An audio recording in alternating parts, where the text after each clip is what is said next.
एक गांव में भोला नाम का एक गरीब ब्राह्मण रहता था। उसे शास्त्रों का बहुत ज्ञान था।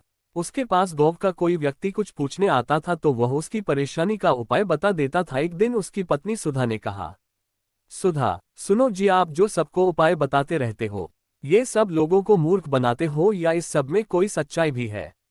भोला, तुम मेरी धर्म पत्नी होकर मेरी शिक्षा पर प्रश्न चिन्ह लगा रही हो। मेरी बात कभी झूठी नहीं होती। सुधा, तो फिर अपने लिए कोई उपाय क्यों नहीं करते? तुम्हें दिखाई नहीं दे रहा हम कितने गरीब हैं? भोला, अमीरी गरीबी की माया तो मेरे श्री हरि जाने, लेकिन एक बात है, उन्होंने आज तक हमें भूखा सोने नहीं दिया। सुधा, एक दिन ऐसा भी आएगा कि गांव में आपको कोई नहीं पूछेगा, तब भूखा ही सोना पड़ेगा। इसी तरह भोला भगवान विष्णु की भक्ति में लीन रहकर गुजर बसर कर रहा था।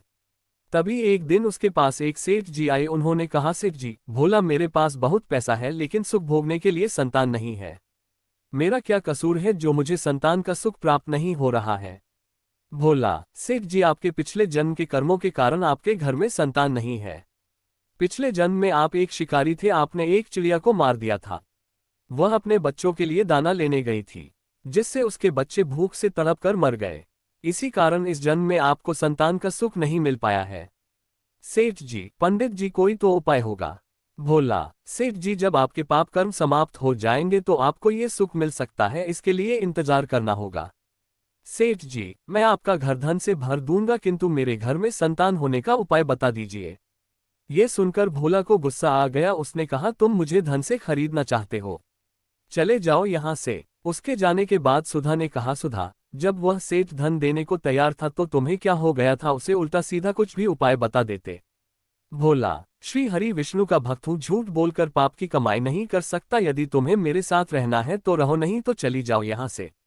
ये सुनकर सुधा को बहुत गुस्सा आया, लेकिन वह कुछ नहीं बोली और चुपचाप अपने घर के कामों में लग गई।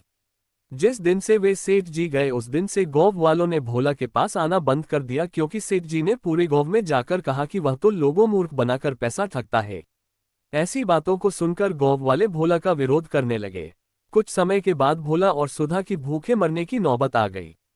तब सुधा ने कहा, मैंने तुम्हें कितना समझाया, लेकिन तुम तो अपने विष्णु भगवान के चक्कर में पड़े हो। अब जब हम जिंदा ही नहीं रहेंगे तो भगवान जी की पूजा कैसे करोगे?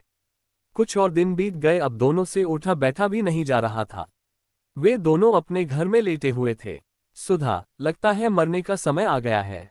भोला, मुझे तो लगता है भगवान से मिलने का समय आ गया है। तू भी आखिरी समय में भगवान श्री हरि का ध्यान कर ले। भोला और सुधा दोनों श्री हरि भगवान विष्णु का ध्यान करने लगते हैं। उसी समय भगवान श्री हरि विष्णु उन्हें दर्शन देने के लिए प्रकट हो जाते हैं।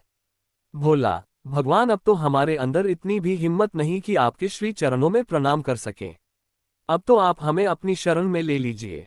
भगवान विष्णु, तुम मेरे ऐसे भक्त हो जो बिना किसी लालच के मेरी भक्ति कर रहे हो, इस कारण तुम्हें इसी संसार में रहकर कर धर्म की शिक्षा देनी है। तभी भगवान विष्णु की कृपा से भोला और सुधा दोनों पूर्ण रूप से ठीक हो जाते हैं। दोनों को भगवान विष्णु आशीर्वाद देते हैं, विष्णु जी, मेरी कृपा से तुम्हें अन्न धन की कभी कमी नहीं होगी। आज से तुम्हारा केवल मेरी भक्ति करना है।